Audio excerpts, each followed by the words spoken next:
Avoir le vertige quand on est un Aerialbot, ça n'est peut-être pas la chose la plus pratique qui soit. Pourtant, le personnage d'aujourd'hui va nous prouver que c'est non seulement possible, mais que ça n'empêche pas non plus d'être un bon chef. Vous l'aurez compris, on parle de Silverbolt.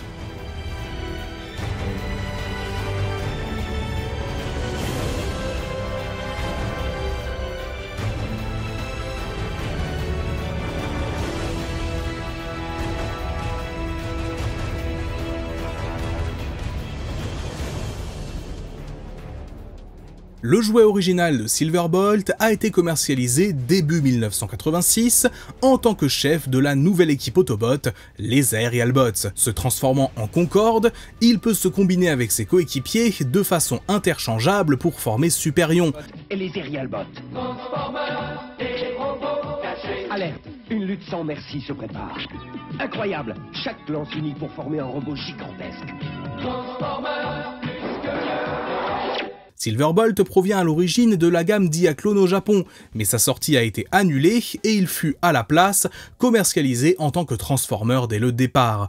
Conçu à partir d'un vaisseau de transport volant à basse altitude, Silverbolt fut remodelé pour ressembler à un Concorde terrestre et amené à la vie par Vector Sigma sur Cybertron, en même temps que ses coéquipiers. Dès son arrivée sur Terre, un défaut inattendu fut rapidement découvert chez lui. Silverbolt avait le vertige, ce qui, vous en conviendrez, peut poser problème à la tête d'une équipe comme les Aerialbots. Malgré cela, il se distinguait par un caractère bienveillant et un sens aigu de la justice, ce qui pousse Optimus Prime à le nommer chef de son groupe.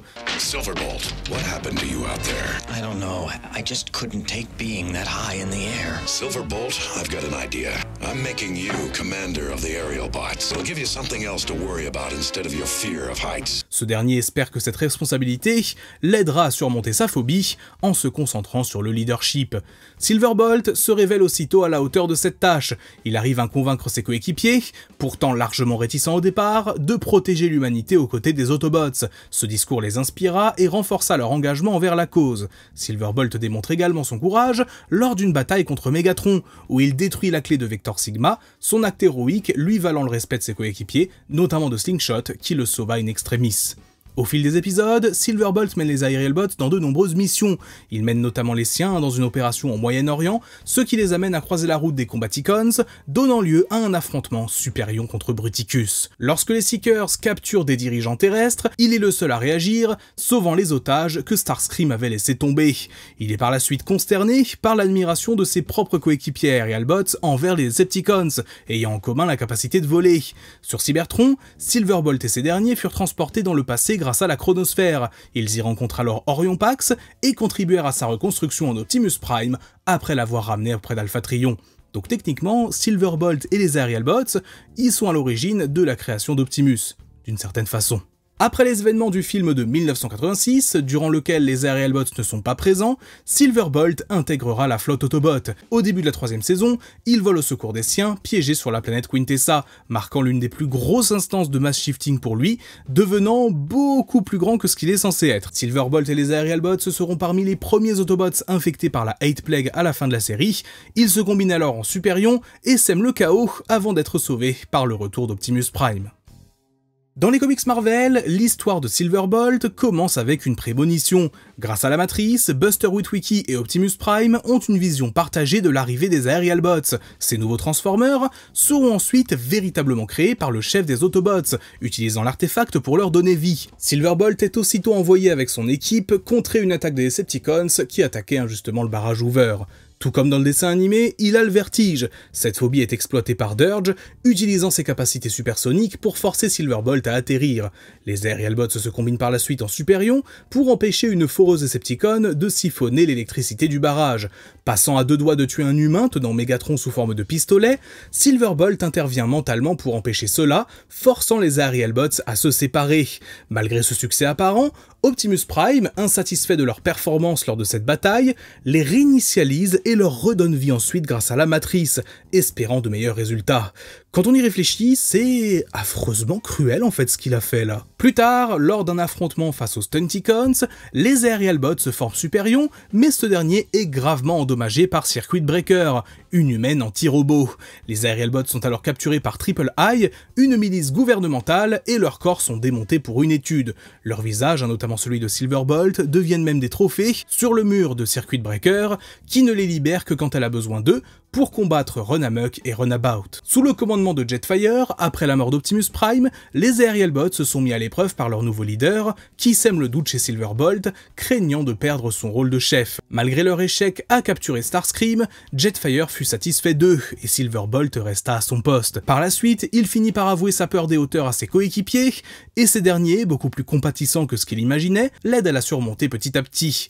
Il est ensuite envoyé à New York avec d'autres Autobots et Decepticons afin d'affronter Starscream, rendu quasiment invincible grâce au pouvoir de l'Underbase, une intrigue dont j'ai parlé la semaine dernière en vidéo. Malheureusement, il est abattu très tôt et trouve la mort. Placé en stase, Silverbolt est ramené à la vie grâce à du Nucléon quelques numéros plus tard. En 1994, Silverbolt n'échappa pas, tout comme les autres équipes de Combiner, à une recommercialisation dans la gamme G2, avec une palette de couleurs, ma foi, originale, et une publicité non moins haute en couleurs et en musique.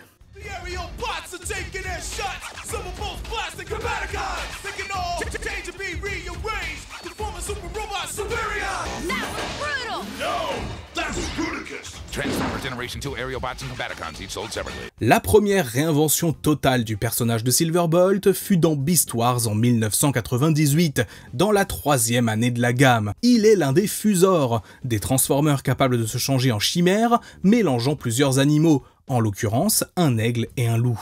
Dans la série animée, son histoire commence lorsque des capsules de Stas tombent sur Terre. Les scanners endommagés de certaines d'entre elles donnent naissance aux Fusors, des Transformers hybrides combinant de formes animales. Silverbolt, un loup ailé, et Quickstrike, un cobra scorpion, sont parmi ces nouveaux bots. Dès leur activation, Quickstrike provoque Silverbolt, mais leur affrontement est interrompu par Megatron, qui les fait intégrer les rangs des Predacons. Cependant, très vite, Silverbolt doute de son allégeance. Lors d'une mission, il est abattu par les défenses de l'Axalon, mais est secouru par les Maximals, qui décident de le soigner. Cet acte de compassion, combiné aux révélations de Dinobot sur sa propre défection, convainc Silverbolt de changer de camp. Il prouvera d'ailleurs très rapidement sa loyauté, en sauvant Optimus Primal. Le personnage se distingue ensuite par un sens de l'honneur et une certaine noblesse. Lors d'une patrouille, il croise le chemin de Black Arachnia et refuse de l'attaquer aussitôt. Au fil du temps, les deux développent une relation assez complexe. Bien qu'elle soit une ennemie, il voit en elle une certaine bonté cachée. Lorsqu'elle est en danger, Silverbolt n'hésitera pas à la sauver, même au péril de sa propre vie. Cette relation évolue progressivement, malgré les réticences de Black Arachnia à admettre ses sentiments. Silverbolt, quant à lui, reste fidèle à ses principes, refusant de la traiter comme une simple ennemie. Il finit par la convaincre de rejoindre les Maximals malgré ses réticences. Ensemble, ils découvrirent d'ailleurs l'Arche, le fameux vaisseau Autobot, et aideront même à réparer Optimus Prime. Le couple Silverbolt-Black Arachnia devient alors l'un des plus appréciés de la franchise, et les deux regagneront Cybertron aux côtés des autres Maximals après leur victoire finale contre Megatron. I like being a bad girl. I think you like it too. Dans Beast Machines, prenant place après Beast Wars, Silverbolt revient sur Cybertron donc, après un crash brutal de la navette Autobot, attaquée par des tirs ennemis. Avec les autres Maximals, il est poursuivi par des drones et infecté par un virus de Megatron, qui inexplicablement à ce moment, régnait sur la planète. Son Spark est alors transféré dans le corps du général Vehicon Jetstorm, lui faisant servir contre son gré les objectifs de Megatron. Black Arachnia parvient à récupérer le Spark de Silverbolt et le reformate en une sorte de condor techno-organique, scanné à partir de restes trouvés dans une caverne. Cependant, le Silverbolt qui renaît est très différent de celui que Black Arachnia connaissait. Autrefois chevaleresque et noble, il est désormais cynique, assoiffé de vengeance et rejette son ancien code d'honneur. Malgré son changement de personnalité, il accepte de l'aider à sauver Optimus Primal et Cheetor, retenus par Megatron, mais uniquement pour affronter ce dernier, pas forcément par loyauté envers ses amis. Silverbolt réintégrera ensuite difficilement l'équipe des Maximals, continuant de douter de lui-même et de ses actions. Au fil des batailles contre les Vehicons et leurs nouveaux généraux, Silverbolt prouve sa valeur tout en luttant contre ses démons. La relation entre lui et Black Arachnia reste tendue, mais toujours présente. Bien qu'il hésite à véritablement de nouveau se rapprocher d'elle, leur lien persiste et Black Arachnia continue de croire en sa bonté. Après l'affrontement final entre Optimus Primal et Megatron, ils sont de nouveau réunis et prêts, a priori, à entamer une nouvelle vie. Bien sûr, le Silverbolt le plus connu de la Bystera est celui dont on vient de parler, mais un autre a pourtant été commercialisé un an avant, en 1997. Il est présenté aux côtés de Prowl et Ironhide comme étant le Silverbolt G1, ayant survécu jusqu'à la fin de la Grande Guerre et ayant choisi d'adopter un nouveau mode alternatif tout en modifiant profondément sa forme, donnant donc un aigle. Au début des années 2000, dans les comics Dreamwave, Silverbolt est de retour dans sa forme G1. Lui et les Aerialbots sont l'une des premières équipes spéciales des Autobots capables de se transformer en Superions. Cependant, leur puissance destructrice conduit à un accord interdisant leur utilisation. Ils sont notamment célèbres dans ces comics pour avoir sauvé la ville de San Francisco d'une bombe nucléaire, se sacrifiant en faisant exploser le missile. Dans les années 2000, les versions G1 et Beast Wars de Silverbolt sont autant représentées l'une que l'autre via diverses figurines. On trouve notamment en 2003 dans la gamme Universe un repaint de la figurine Beast Wars dans des teintes de violet qui sera notamment réutilisé dans des comics exclusifs à la convention BotCon. En 2008, c'est dans la gamme Universe également que le Silverbolt G1 est remis au goût du jour, avec une figurine de classe Ultra se changeant désormais en une sorte de bombardier. Du côté des comics IDW, Silverbolt commence comme membre des forces de l'ordre sous le commandement d'Orion Pax sur Cybertron. Il participe à la capture de Swindle et la traque de Soundwave. Après qu'Orion soit devenu Optimus Prime, Silverbolt et les Aerialbots rejoignent la bataille pour Yakon, affrontant leurs opposés chez les Decepticons, les Seekers. On le revoit ensuite lorsque Trypticon dévaste Cybertron, il mène une attaque aérienne, faisant s'effondrer un bâtiment sur ce dernier. Une fois la guerre terminée, Silverbolt se montre toujours méfiant envers les Decepticons, notamment suite à la mort du nouvel Aerialbot Barrel Roll, allant même jusqu'à attaquer Dirge et presque le tuer si on ne l'en avait pas empêché. L'intégration de Starscream dans le gouvernement Autobot de la planète l'exaspère au point qu'il choisit de quitter Yakon avec son groupe. Suite à un combat perdu face à Devastator, combiné alors avec Prowl, les Aerialbots tombent dans le coma jusqu'à ce que Starscream les réactive avec l'Enigma of Combination. Ils sont ensuite envoyés sur Caminus pour vaincre Menazor et aider à la reconstruction, mais Superion devient de plus en plus dépendant de la fusion, ne se séparant presque plus. Silverbolt et les siens seront ensuite essentiels dans les batailles face à Galvatron puis Unicron, survivant à chacune d'entre elles et vivant désormais sur Terre pour construire un meilleur avenir. Dans l'univers des films, Silverbolt peut être aperçu dans le jeu vidéo dérivé de Transformers Dark of the Moon, servant de préquel à ce dernier. Il est déployé aux côtés de Breakaway et Air-Red pour se débarrasser de Starscream, qui était en train d'attaquer Stratosphère. Du côté des figurines, on trouve notamment un repaint du personnage de Stormjet de la gamme Energon, commercialisé en 2009 aux côtés des autres Aerialbots. Dans Transformers War for Cybertron, Silverbolt et les Aerialbots jouent un rôle assez important, étant jouables dans la campagne Autobot. Silverbolt notamment est envoyé contre la station Trypticon, découvrant que cette dernière était un titan. Il force le monstre à reprendre sa forme robotique et détruise son propulseur. Présent également dans la version DS du jeu, puis dans sa suite, Fall of Cybertron, cette réinvention est la dernière en date, toutes les autres ayant été basées sur la G1 ou Beast Wars. En 2015, le premier Silverbolt basé sur l'original et pensé pour se combiner arrive dans la gamme Transformers Combiner Wars. Il retrouve un mode avion semblable à un Concorde et peut donc s'assembler avec ses Aerialbots pour former Superion.